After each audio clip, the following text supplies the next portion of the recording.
Assalamualaikum dan salam syukur sayang. Bersama saya Alfairez Jemurin. Berita utama.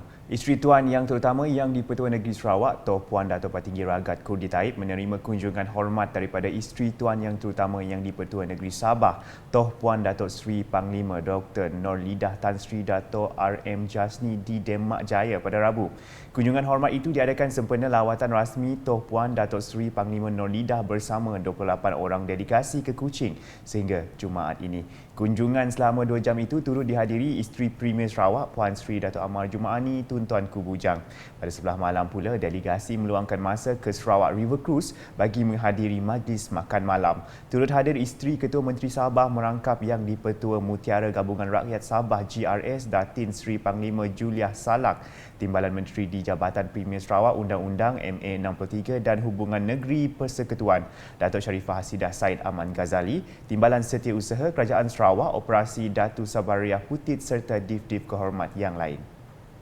Dalam program berasingan, Isteri Tuan Yang Terutama Yang di-Pertua Negeri Sabah, Tuan Puan Dato' Seri Panglima Dr. Nurlidah Tan Sri Dato' RM Jasni mengadakan lawatan ke Galeri Songket dan Keringkam, Jalan Masjid pada Rabu. Lawatan ke Galeri Songket dan Keringkam merupakan lawatan ke lokasi pertama di Kuching yang disambut isteri kepada Setiausaha Kerajaan Sarawak, Datin Sri Baduyah Bujang.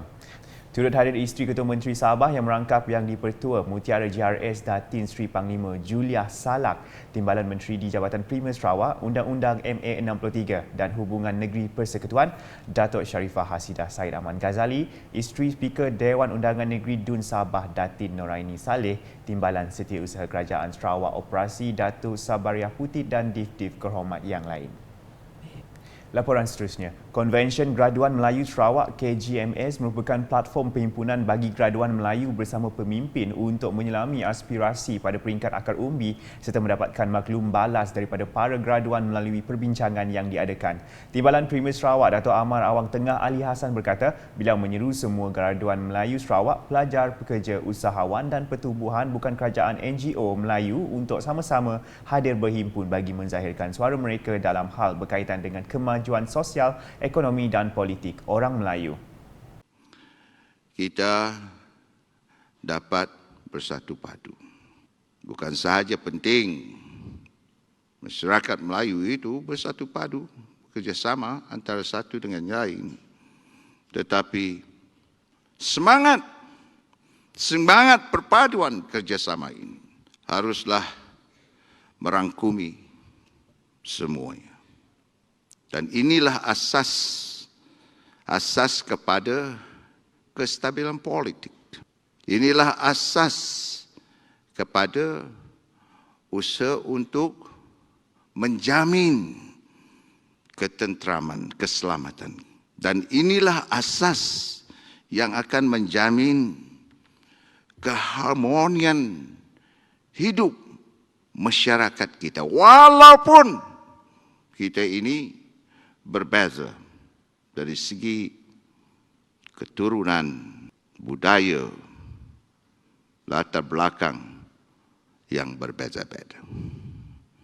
Beliau berkata demikian semasa merasmikan Konvensyen Graduan Melayu Sarawak 2022 di Borneo Convention Centre BCCK di Kuching pada Rabu. Sementara itu, beliau menambah kerjasama masyarakat daripada pelbagai kaum dan agama perlu terus dipererat dan dikekalkan bagi memastikan setiap perkara dapat dilaksanakan dengan jayanya. Kita harus menerima hakikat. Dan inilah realiti yang ada di negeri Sarawak ini. Tidak ada satu kaum pun yang boleh memerintah secara sendiri. Kita cuma dapat majoriti jika kita bersatu padu, bekerjasama antara semua kaum.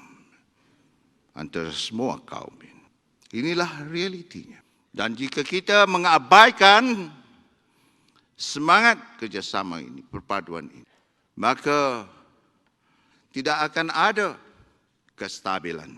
Kerajaan pun tidak akan dapat ditubuh menjadi sebuah kerajaan yang kukuh. Dalam program tersebut turut diadakan penyampaian insentif kepada 3 orang pelajar cemerlang SPM 2021 iaitu Muhammad Syafiq Abdul Rahman yang diwakili oleh ibunya Dr. Sharifah Hafizah Wan Kasim dan Alfa Abdul Hadi yang diwakili oleh bapanya sendiri iaitu Abdul Hadi Dato' Abdul Kadir masing-masing dari Kolej Datuk Patinggi Abang Haji Abdillah. Turut menerima insentif yang sama ialah Siti Nur Farahin Sarbini dari Sekolah Menengah Kebangsaan Pujut Miri.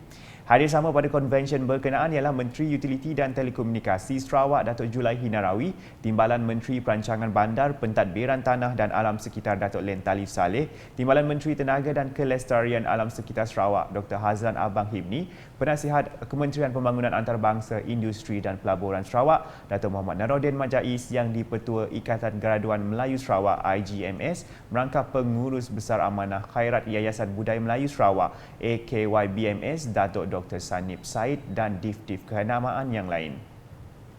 Dalam pada itu, seramai 66 orang penambang bot di Taman Negara Bako menerima bantuan kewangan sebanyak RM500 seorang melalui Bantuan Khas Sarawak Kusayang BKSS 8.0. Bantuan tersebut disampaikan oleh Menteri Pengangkutan Sarawak Datuk Sri Lee Kim Shin dalam majlis penyerahan cek BKSS 8.0 di Terminal Bako pada Rabu. Jadi kerajaan GPS itu di bawah pimpinan Yang Amat Berhormat Premier Sarawak iaitu Datuk Patinggi Abang Jo memang sangat prihatin sekali terhadap rakyat Sarawak. Jadinya memang banyak rakyat di Sarawak. Jadi segala peraturan yang dikeluarkan oleh lembaga sungai-sungai Sarawak itu ikutlah. Bukanlah susah kita semua. Peraturan adalah untuk jaga anda semua supaya kita semua selamat. Anda selamat, penumpangnya semua selamat. Itu yang paling penting sekali. Betul. Selepas majlis penyerahan, Datuk Sri Lee berkesempatan bertemu dengan pelancong-pelancong dari Austria yang berkunjung ke Taman Negara Bako. Turut hadir ialah Timbalan Menteri Pengangkutan II Datuk Henry Harry Jineb, Timbalan Menteri Tenaga dan Kelestarian Alam Dr. Hazlan Abang Hibni, Setiausaha Tetap Kementerian Pengangkutan Sarawak Datuk Baklen Bangik, Pengurusi Lembaga Sungai-Sungai Sarawak Dr. Murni Sohaili dan Pemangku Controller Lembaga Sungai Lieutenant Colonel Ding Tiu Wong. Sementara itu, Wakil Penambang Bot merakamkan penghargaan kepada Kerajaan Sarawak di atas bantuan yang disalurkan kepada mereka. Dan kami warga Persatuan Bot Penambang merakamkan setinggi-tinggi terima kasih kepada kerajaan negeri iaitu GBS. Yang sedang kita tahu iaitu diterajui oleh lebih dikenal senang disebut Abang Jo. Dan juga kita berterima kasih kepada Datuk Sri Datuk Lee Kim Shin, Menteri Pengangkutan Sarawak. Dan seterusnya saya ingin memaklumlah sedikit nak mengucapkan ribuan terima kasih kepada Yang Berhormat Dr. Hazlan kerana beliau telah membantu kami untuk mendapatkan iaitu lesen pelaut untuk berkhusus pada bulan yang lalu. Dan maka hari ini kita sudah ada memegang satu kad dan satu buku daripada Jabatan Laut. Berita seterusnya, Timbalan Menteri di Jabatan Premier Sarawak Hal Ehwal Korporat Penerangan dan UKAS Datuk Abdullah Saidul bersama Jabatan Kerja Raya JKR bahagian Mukah Pejabat Daerah Daruh, Ketua Masyarakat dan Ketua Kaum KMKK dan kontraktor telah mengadakan lawatan kerja ke beberapa tapak projek baru dan projek siap di sekitar Pulau Bruit pada Rabu. Antara agenda lawatan kerja Datuk Abdullah ialah serah tapak projek baru jalan masuk dari jalan utama iaitu Jalan Tanjung Gelang Sungai naik ke Jeti Nelayan Pusat Pembangunan Luar Bandar RGC Semop. Projek yang berjumlah 1.6 juta ringgit ini telah bermula sejak 5 Ogos 2022 dan mengambil masa selama 12 bulan untuk disiapkan.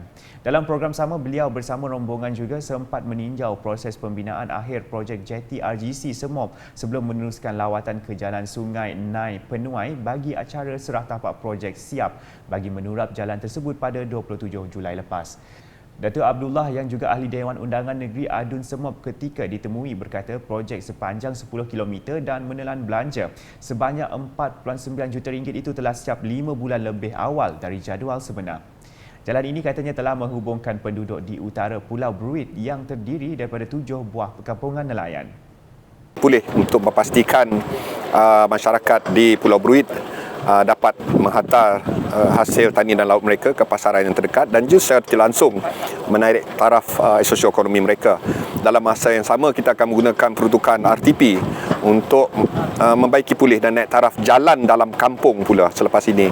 Dan selain daripada itu, jalan ini di masa akan datang saya rasa akan perlu dinaik taraf juga, memandangkan bila kedua-dua jambatan menghubung Pulau Bruit ini siap, saya rasa ramai kenderaan akan masuk ke kawasan ini untuk terutama sekali mereka daripada Sibu yang ingin membawa hasil tani dan laut di sini untuk dibawa ke pasaran. Selain itu, antara permohonan masyarakat di situ adalah bagi menambah lampu sepanjang 10 km untuk kegunaan dan keselamatan pengguna jalan raya di situ pada waktu malam. Manakala di Lubuk Antu, masyarakat setempat diminta untuk memberi kerjasama dengan tidak menghalang pelaksanaan projek-projek pembangunan yang dibawakan oleh kerajaan di kawasan mereka. Timbalan Menteri Perdagangan Antarabangsa Industri dan Pelaburan Sarawak, Datuk Dr. Malcolm Musin Lamoh berkata, kerajaan akan membayar pampasan yang sewajarnya kepada pemilik tanah yang terlibat dengan projek pembangunan untuk kepentingan awam. Beliau berkata demikian semasa melakukan lawatan kerja meninjau status projek Jalan Ulu Skrang Lubuk Antu Fasa 2 dan projek Nangan Kesit Ulu Lemanak dan Engkari Fasa 1 pada Selasa. Hadir sama Timbalan Menteri Infrastruktur dan Pembangunan Pelabuhan Sarawak Aidil Lariwu serta pegawai-pegawai kerajaan lain. Ahli Dewan Undangan Negeri Adun Batang AI itu menambah projek Jalan Ulu Skrang Lubuk Antu Sarawak Fasa 2 telah diluluskan pada RMK ke-11 RPI di bawah Kementerian Pembangunan Luar Bandar KPLB dan memerlukan peruntukan sebanyak RM28.5 juta. Katanya projek Jalan Nangan Kesit Ulu Lemanak Engkari Fasa 1 yang menelan peruntukan sebanyak RM35,712,000 pula sedang diselenggara oleh pihak kontraktor dan dijangka siap pada Oktober 2022. Sementara itu, Aidil Lariwu memberitahu Kementerian Infrastruktur dan Pembangunan Pelabuhan Sarawak ketika ini menitik beratkan projek perhubungan desa bagi memastikan setiap lokaliti di Sarawak dapat diakses melalui jalan darat. Beliau juga menerangkan status projek Jambatan Kesit yang dibangunkan dengan peruntukan daripada Kerajaan Persekutuan yang disalurkan melalui KPLB dan diturunkan kepada Kerajaan Sarawak. Sedikit berita sukan. Pengendali Kuching City FC, KCFC, Irfan Bakti memuji aksi pemainnya selepas berjaya menundukkan Selangor FC 2 dengan jaringan 1-0 dalam aksi Liga Premier 2022 di Stadium Negeri Petrajaya pada Rabu. Menurut Irfan, pemainnya berjaya mengekang pergerakan pemain lawan yang kerap menggasak gawang tuan rumah. Saya puas hati kerana mereka, pemain-pemain saya tidak gabra, tidak takut menghadapi pemain-pemain Selangor yang sebahagian besar daripada first team lah.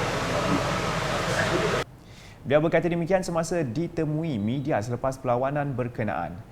Ujar Irfan lagi, sasaran KCFC kini mahu memenangi kesemua baki dua perlawanan untuk memastikan mereka layak ke Liga Super tahun depan secara merit selepas mereka turut sah ke saingan Piala Malaysia 2022. Untuk itu, beliau mahu anak-anak buahnya mengekalkan momentum dalam baki perlawanan menentang Kelantan United dan Perak FA. Untuk kali ini, saya bagi tahu kepada pemain supaya wajib untuk menang dengan Kelantan United. Dalam aksi malam semalam, pemain pertahanan berpengalaman Ramesh Lai Banhuat muncul wira dengan menjaringkan gol kemenangan KCFC pada minit ke-25. KCFC boleh menang bergaya malam tadi jika beberapa percubaan berjaya disempurnakan oleh barisan penyerangnya. Minit ke-51, Amir Amri Saleh terlepas peluang mencetak nama selaku penjaring selepas percubaannya ditepis keluar penjaga gawang Selangor FC 2, Syahmi Adib Haikal ketika situasi 1-1. Peluang terbaik KCFC untuk menambah jaringan turut disia-siakan penyerang import Abu Kamara selepas gagal menanduk bola masuk ke dalam gawang lawan yang terbuka luas hasil sepakan lintang dari sudut kanan. KCFC kini berkongsi 30 mata dengan Terengganu 2 namun masih menghuni tangga keempat Liga. Sekian edisi Tengah Hari bersama saya Alfairez Jemurin. Berita lebih lanjut boleh didapati di semua platform media sosial UKAS termasuk portal ukas.sarawak.gov.my dan UKAS Channel di YouTube. #menyebar fakta. Salam UKAS.